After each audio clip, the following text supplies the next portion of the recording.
All right, we're welcoming back in our friend Patrick Moradi's Access Group. Welcome in, bud. Hey, what's going on, Brandon? Excited to be here. Always a fun time. Yeah, man. Just navigating this low inventory real estate market and, helping consumers out there. But we've been having an uptick in calls due to COVID. More people just wondering, hey, what can I do to improve my credit scores? Maybe Really? looking at refinancing mortgages, lots of things happening in this space. But I know you're in the PEO business Right.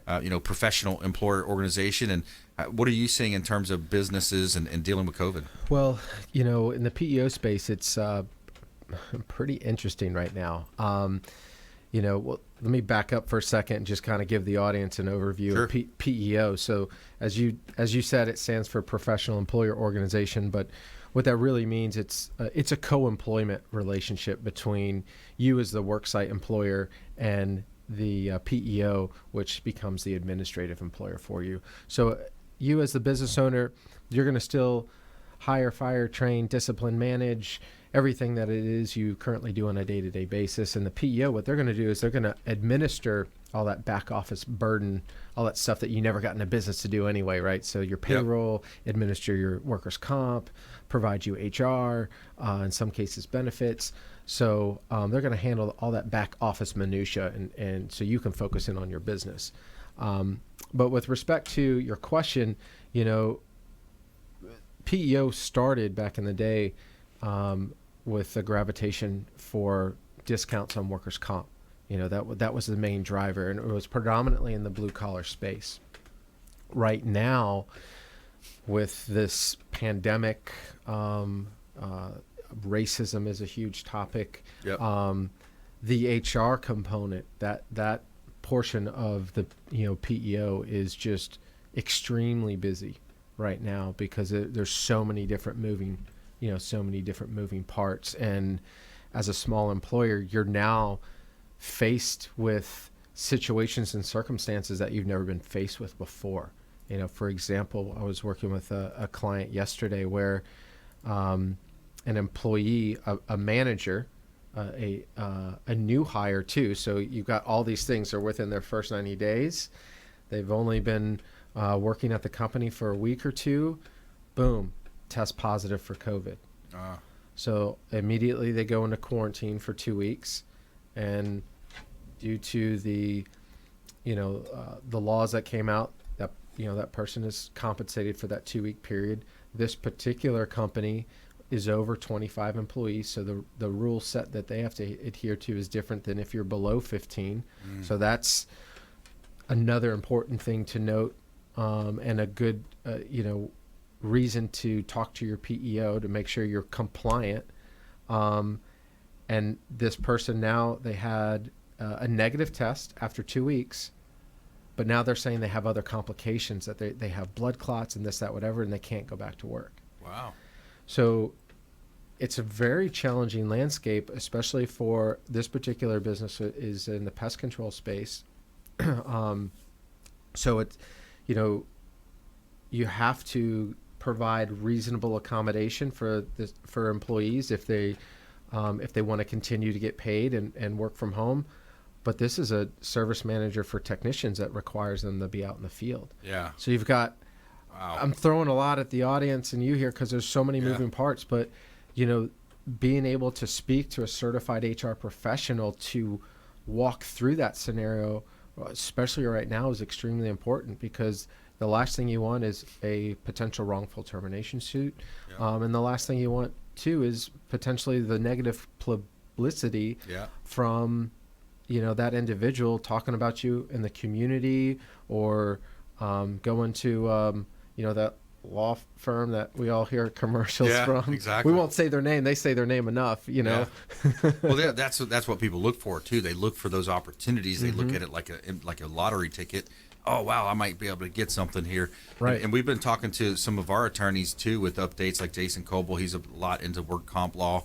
Right. And when you look at these scenarios, it's like, what is the precedent that's going to be set? Exactly. I was just in a meeting before coming here, and the company I was meeting with, they do COVID testing for companies, and they do it instead of the swab, they do it you can do it with your saliva, so spit. So Okay. so you don't have to go through that painful, I heard, going up the nostril. going up the nostril. But I bring them up because they indicated that right now there's already over 2,400 lawsuits going on in the state of Florida with respect to COVID and man. employer. So the precedent, you're spot on. We're still waiting to see where is it going to land, because once the precedent starts getting set, that's where a lot of these judges and rulings where they're going to follow. Yeah. And it's still too early to tell. Yeah. We just don't know. It's a really interesting. That's probably the interesting time. So the last thing we need is to clog up the court system even more. Right. If you talk to Right. people in immigration suits, they're backed up 2-3 years sometimes. Right. Divorce courts, they make a priority if it's something to deal with the kids or challenges there. Right. Are they even going to court now, or are they doing it A lot of it is Zoom. Zoom. A lot of it is Zoom. Wow. Some depositions are in person as long as you space out a large conference room. Mm-hmm. You have the area to do that.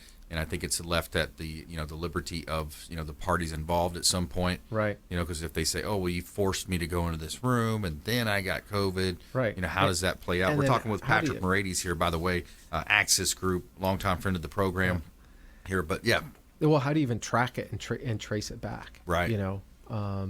To the inception of where you got it. that's I think is going to be the saving grace for small business owners. Right. I always look at the business owner as where my heart goes in a lot of cases. course, yeah. Small business owners, the heartbeat of this country, getting beat up all the time. All this CARES money being handed out. I was going to ask you about the $600 a week on top of the $275. Right. How that's affecting small business owners. But who's going to pay the taxes on this? I'm going to jump into that in the next segment. We're going to take a quick break here. But the $600 a week unemployment. Who's paying the taxes? Who's getting hit the hardest? Small business owners, middle class, Right. the eroding middle class here in America. So stay with us when we come back. More from Patrick Morades here on the Consumer Quarterback Show. Plus, we got our feel-good story of the day. 5 teens are honored for saving deputy under attack. So stay with us right here on the show. Follow us online at Brandon Rhymes1 on Instagram and Twitter. The Consumer Quarterback Show page on Facebook. Platinum MVP team at Keller Williams Realty as well. We'd love to connect with you. We'll be right back after this short break. This is Warwick Dunn, and you're listening to the Real Estate Quarterback Show hosted by my man, Brandon Rhymes. These 5 young men enough for coming to Deputy Elliott's rescue, the sheriff's office. They quite possibly saved her life.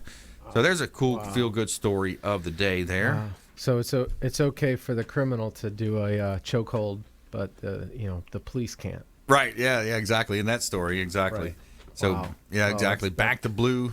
You Yeah. remember everyone deployed. There's so many people Good- serving this great country right now. Good thing those kids were there to help out. That's awesome. Yeah, absolutely. That's awesome. So that's that's Patrick Morades here on the Consumer Quarterback Show, and we're going to continue our conversation as dealing with a lot of business owners. You're a professional organization here, and one of the big challenges I've been hearing from different friends of mine, different folks that are in, especially the hospitality industry, Sure. seems to be hit pretty hard. Is this they're extra crushed. $600 a week? Unemployment being thrown at a lot of people that, unfortunately, again, we feel for people that have lost their job. They're in that position. Right. But the $600 a week seems excessive. Yeah, and that had a sunset about 30 days ago, I think, but it didn't come without its negative ramifications, because you had two things working against one another. You had the PPP loan, which was incentive for employers to bring people back, Yeah. and get them back to work, get them back on payroll. And then if the employee had already filed for unemployment, and depending upon where they were they're located or their wage base or their position, they were making it, the 250 or 275 plus 600. So that went above and beyond what they were making for whether it be their part-time or full-time position, and it just really created a mess for employers because Right. they didn't want to come back to work. Yeah, exactly. So here you are, you're trying to do the right thing. You've gone out and look, the PPP loan you're signing on debt. I know out in the public space it's talked about being forgivable, but that's still, portions of it are, but it's still yet to be determined as far as how that's all going to flush out. You're still signing on an interest rate and a 5-year term on that money. Yep. And the people that you've groomed, trained, managed, that know your business, that know your systems, Yep. invested in, are like, nah, I'm making more over here. Yeah. We had a lot of calls on how to navigate that because, it was. So what was your advice to the small business owners trying to run a roofing company, contractor company, whatever? What's your advice to those people? Well, there's still no shortage of talent available, and if you're trying to build a culture and a community within your business, that you want to work with people that want to be there. Yeah. And if maybe that extra money was the opportunity for that employee to discover that they want to do something else with their life or their career, and that's okay. Yeah. But you need to be in a position of building your business back, and there's no shortage of people that were wanting and willing to work right now. I mean, we're still sitting at 15 million. Well, the challenges too, though, in certain sectors, I think there's still a challenge. Like I'm still talking to like construction, handyman type guys, people, electricians. That it seems like pool builders, it seems like there's some niches in there where that might not be the case. Where finding good people to show up to work to do the plumbing, the electrical type stuff. Yeah, I've heard the same sentiments. Yeah. It's really tough. It's really tough. It gets now you're getting down to recruiting. As the business owner, you have to do that self-assessment and say, do I really want to grow and expand? Right. Do I really just want to stick to my knitting? And when employees, it does come with headaches, right? Because you got to manage people, and you're managing what's happening to them in their daily lives. I mean, one of the things that we talk about is it's impossible for you not to bring personal life into the workplace, and it's impossible for you not to bring the workplace home with you. So exactly. That complicates, that brings a whole new complexity to everything. And, it does. Yeah. And you as a business owner have to, be faced with the decision, hey, what if I just scaled back and I only took on this many jobs? Yep. Would I be happier, because I have more work-life balance? I'm not having to manage all these people and continue to, live comfortably or have the lifestyle I want. So it's really coming down to a personal choice, but, those are some of the conversations we're having and helping people navigate through, as we're in such an uncertain time in this country right now on so many levels. That's right. Yeah, it really is. We're talking with Patrick Morades here. Axis Group LLC, axisgroupllc.com is the website if you think you might need or know of somebody who does. Professional employer organization. It's a PEO. He works with businesses here in Tampa Bay. You can reach the hotline. Of course, we'll put you in touch with Patrick.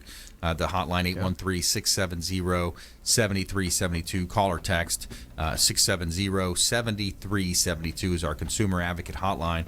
And COVID-19 has complicated things. It's really challenged a lot of industries.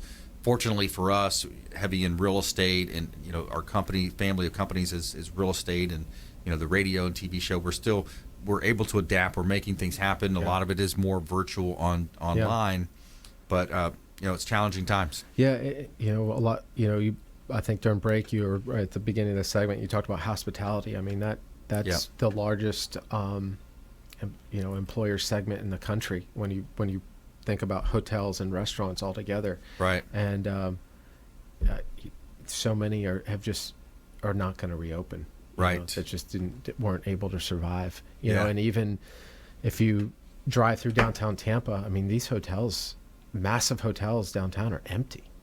I mean, completely empty. So what's going to happen to that real estate? How is that going to be repurposed? Are these employers, business travel is never going to be what it was. Exactly. Now that we're this far into Zoom meetings and teleconferencing, the whole idea of flying to another city to entertain and wine and dine, and it's not going to be what it is. So that the hotels downtown are empty, but we are seeing that, like, the beaches, right? The waterfront stuff is still busy. People wanting to get away or staycation, so there's maybe some safety and security there. But some of these that's what Clyde mentioned too. Major metropolitan cities where they rely on conferences and seminars. Yeah. Because now people are being forced. So HR Florida is coming up at the end of the month. Everyone's being forced to figure out how you do virtual conferences. Right. Well, if you do virtual conferences, what's going to happen to, these huge facilities that employ hundreds of people? The challenge with the virtual, I think at this point, so many people are tired of hearing virtual this, virtual that. The challenge, I believe, is that you're losing that personal interaction 100%. and you're not able to absorb. Right. So people are looking at their phone. They're acting like they're on the webinar. They're acting on their whatever their boss is telling them to do or whatever the scenario might be. But they're down here, so-and-so just texting them. The kids need to be picked up. Or how many times you've been on that webinar when you see their face and then it goes to black because they unshare their, so who knows what they're doing on the side, like you said, paying attention and. Yeah, and then the commercials so then will there be a surge in like we had back in the 2008 time, the condo conversions? Yeah. Converting hotel rooms to condos. I didn't think of that. It's already interesting to see. Yeah, you knock down a wall, now you got a suite. Now you got a 3-bedroom. There's going to be some changes. It's going to be adapting, and the people that adapt fastest are going to be the ones that win. No, that's a great, excellent point on how some of that could be repurposed. Because look at all the ones that are in downtown Tampa. You know, and we need inventory. That's the thing here in Tampa Bay. We need inventory. Other parts of the country, not so much. People are actually coming, leaving. I heard New York is, so many people. It looks different. It feels different in New York right now, especially the big city. Oh, big city like that. Being on lockdown. Why would you want to be in quarantine? If it happens again, where it's a mandatory thing for everybody. Why would you want to be in December in New York when you could be 700 square foot, sunshine and beach life down in Tampa, St. Pete, Clearwater, all the markets that you handle. That's and you can get your dollar goes a lot farther down here than it does in New York. Absolutely. Absence of a state income tax. It's ridiculous. And then being stuck in a 700 square foot apartment or condo. Let's say I own the condo in Chicago. Right. Seattle, Washington, New York. Right. Here, challenges. You can get them a beautiful property. For what they're. That's right. For what they're paying. Up there for sure. Absolutely. For sure. How do you want people to find you? I'll give out my cell phone, man. Go ahead. No, just kidding. Whatever you want to give out. No, you can text me. That's probably the fastest way. So that's 813-579-7383. Text questions. Happy to talk about PEO or HR or help people navigate through these challenging times. Good stuff. All right. That's Patrick Morades, longtime friend of the program. ConsumerQB.com as well. You can see his picture there. Contact information, ConsumerQB.com. As we always finish, we want you to please go out there and consider committing a random act of kindness. Pack up some food or clothing. Hand to that person that you see in need. Donate some blood. Be a force for good in the community. We'll see you next time. Consumer Quarterback Show, ConsumerQB.com. You've been listening to The Consumer Quarterback, Brandon Rhymes. Whether it's real estate, consumer, or financial advice, let Brandon call your next play. Contact Brandon Rhymes at 813-670-7372. That's 813-670-7372. Online at consumerqb.com. And join us next time.